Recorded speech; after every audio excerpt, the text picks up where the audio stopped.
Ngayong araw guys, habang naghahanap nga pala kami ngayon dito sa Latagan ng mga kailanganin naming pyesa para sa aming Project Gas Scooter, ay meron nga pala kami ngayon dito na good catch na isang napakaangas at napakaboging vintage na motorized bike. Grabe, matagal na nga ulit namin guys gustong magkaroon ng gantong motorized bike, kaya binili na agad namin. Kaya meron na naman tayo ngayon madadagdag na magagamit pang long ride sa mga malalapit.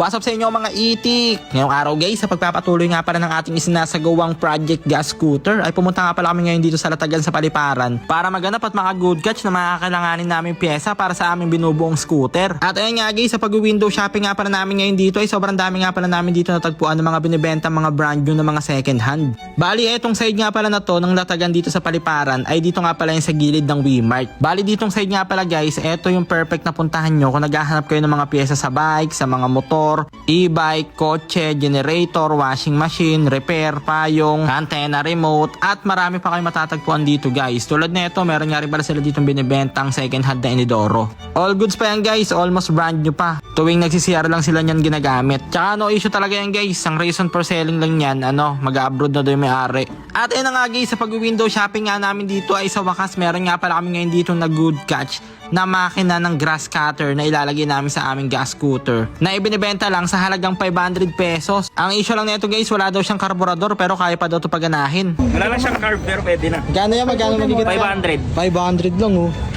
Yun oh. Ito kaya natin nabili. Ito lang yan, kuya guys. Solid.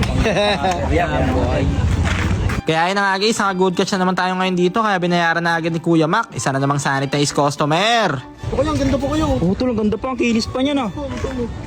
Ay, ayun ba? Akala ko yung solar panel talik. Oo nga na. Saka lowered no. Tsaka maganda, parang nakabating na yan tal ah. Naka-ceramic coating. Ceramic coating na to. Sayang, kukunin na sana namin yung Inodoro na yung guys. Kaso, hindi pa masyado madalo yung Inodoro sa bahay namin eh. Kaya next time na lang. Medyo kaya pa naman ng Moriatic. At ayun nga guys, grabe, sobrang dami pa nga ditong binibenta mga bago na second hand. Tulad nito, motor pambata, mga crocodile jack, pang welding, meron ding e-bike, mga second hand na gulong. At syempre meron nga rin pala ditong barena. Kaya ayan guys, binili na agad ngayon dito ni Kuya Mac. Paldo, kaya isa na namang sanitized customer. At ayun na nga guys, sa pag-window shopping nga pala namin ngayon dito ay meron nga pala kami ngayon dito nakitang binibenta na isang vintage na motorized bike. Grabe, sobrang pogi guys, tignan nyo naman oh. Kaya mukhang may mag-good catch na naman tayo guys. Kaya naalala ko dito ito yung ginamit natin sa Bicol, di ba? Ganito yun eh. Pero ang pogi nito kasi siya vintage. Classic to, vintage. Classic bike yan. Papagandahin na lang natin siya. Solid guys oh. Kunin na natin niya? Kunin na natin totoo. Kunin na natin yan. At ayun na nga guys, hindi na nga pala namin to pinakawalan. Binili na agad namin to kay Kuya. Kaya isa na namang sanitized customer. Grabe guys, matagal na kasi kami naghahanap nito guys. Dahil sobrang nami-miss na ulit namin magkaroon ng motorized bike. Dahil sa mga hindi nakakaalam guys, bumuo kami dati nito pero mountain bike lang siya na nilagyan namin ng makina. Tapos ayun guys, yung gamit-gamit ni Baron nung pumunta kami sa Bicol na naka-scooter. Kaya ngayon guys, sobrang saya namin na meron na ulit kami ngayon nito.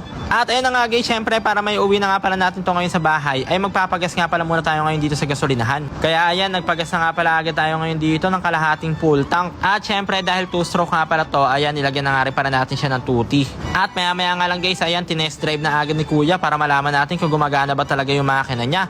At all goods nga guys, grabe, sobrang tining, napakasarap gamitin. Kaya isa na namang sanitized customer. At syempre kaya nga rin pala kami bumili nito guys, para kapag nag-long ride kami sa mga malalapit na lugar gamit yung aming gas scooter, ay meron na rin magagamit sila Plantito Mer. At dahil nasayang na naman nga pala namin ngayon 4 minutes ng buhay nyo, kaya hanggang dito na lang muna. Maraming salamat sa panonood guys. I love you all.